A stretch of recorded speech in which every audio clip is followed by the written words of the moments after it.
Arlington, Georgia, was on a hike in camp out in the upper Jacks River Gorge in the Cohutta National Wilderness Area.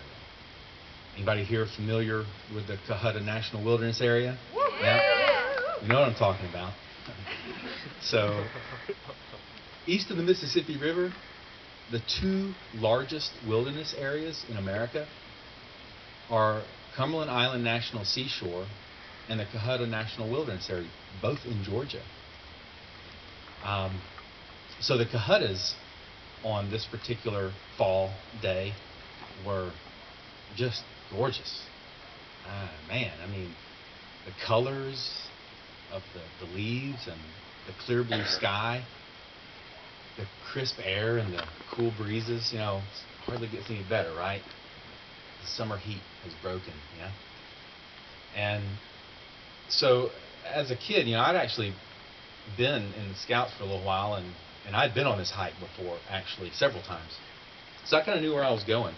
And so I kind of kicked up some dust and got ahead of everybody and took a shortcut that I knew going down the mountain to get down to the river.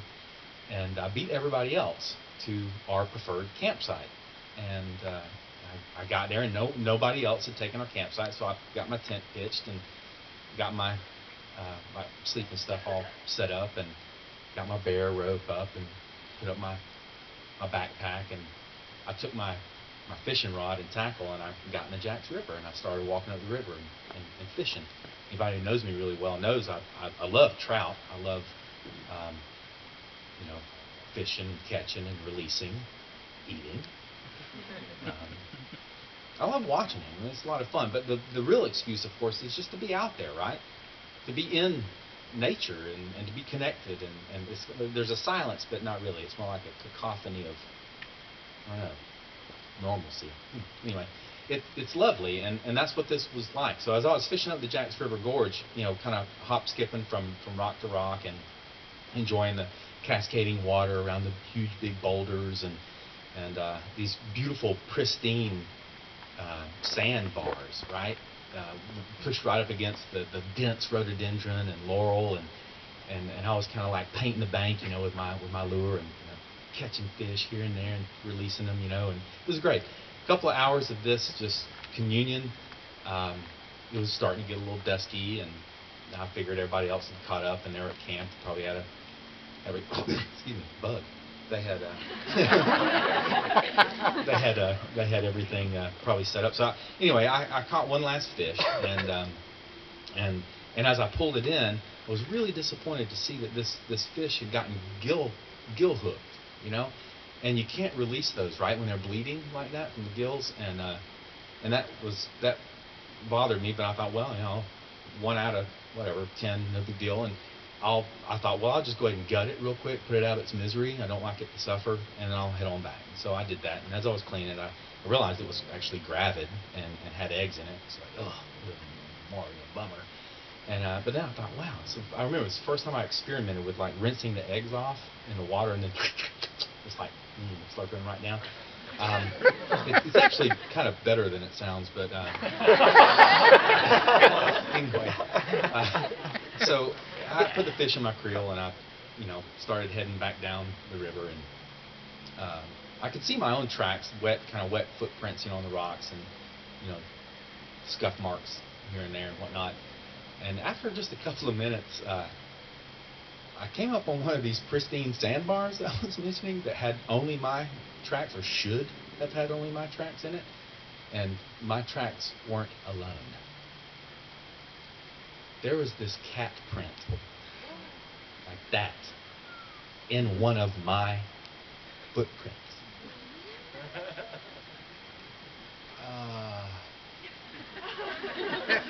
Kind of hard to know exactly how to describe it. You could, maybe sphincter winking. Nevertheless, it was like this adrenaline just like straight through. You could feel it, like sweat on the forehead. Now I'm standing here looking at this. I'm thinking, mountain lion. It's not a house cat. We're 50 miles away from the house. It's not a bobcat. I know a bobcat. That's a mountain lion. This isn't good. And I realized that the track is pointing up to me, and there's no more tracks. I can see a couple of others, and I realized that cat's like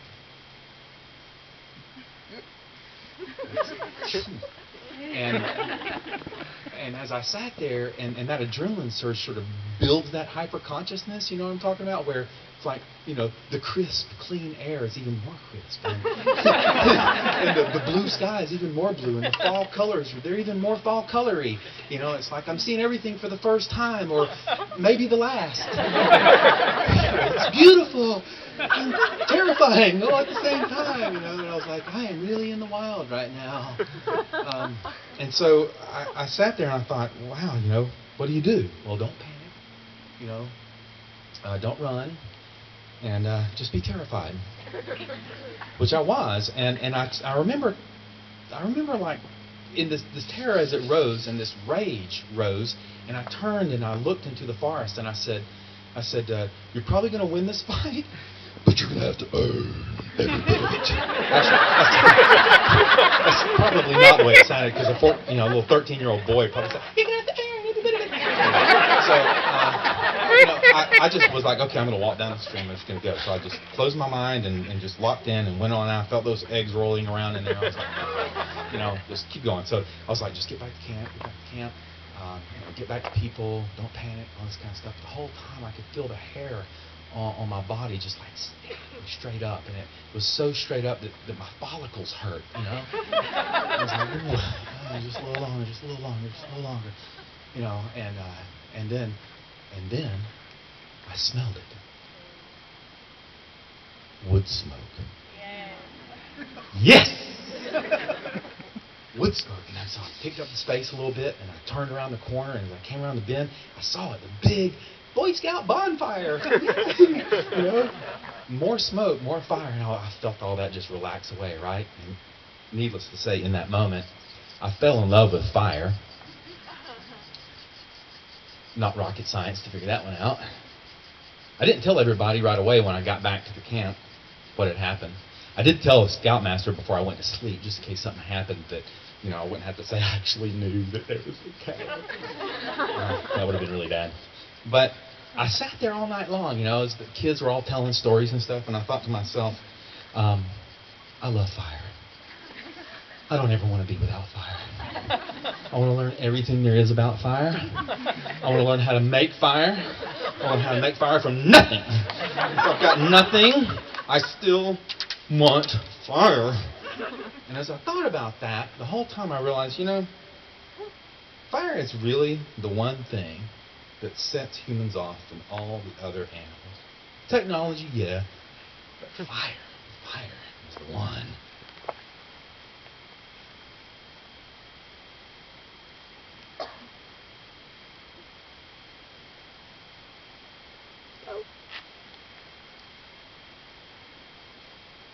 Does this count in the 8 minutes?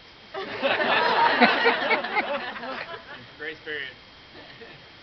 That's what I hope to hear.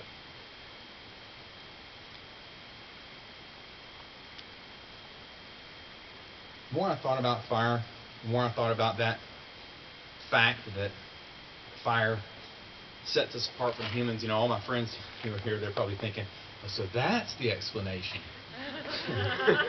And now I actually study fire professionally. Paleoanthropology, the human origins of fire, all that, it obviously became a fascination. But what I've really come to understand is that, fire, like humans identify with fire. Scientists say that when we're thinking that neurons, synapses fire in our brains, we say things like God's voice is in the burning bush. We say hate will burn you. We say we see the light of understanding in another person's eyes. We say that she's hot. Or we talk about the heat of passion.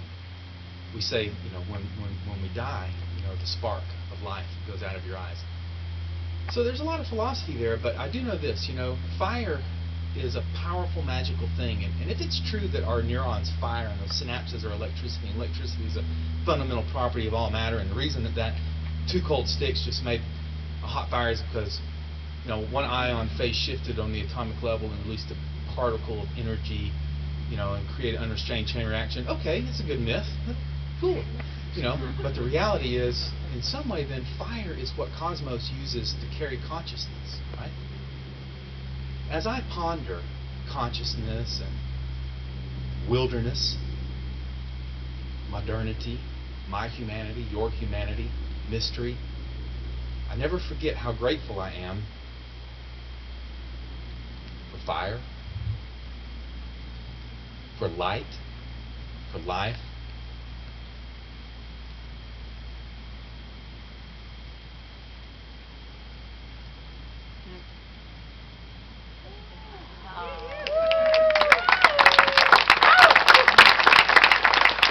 And I'm really grateful that that mountain lion didn't turn me into cat pee. Thanks, everybody. Hope you all had a wonderful night.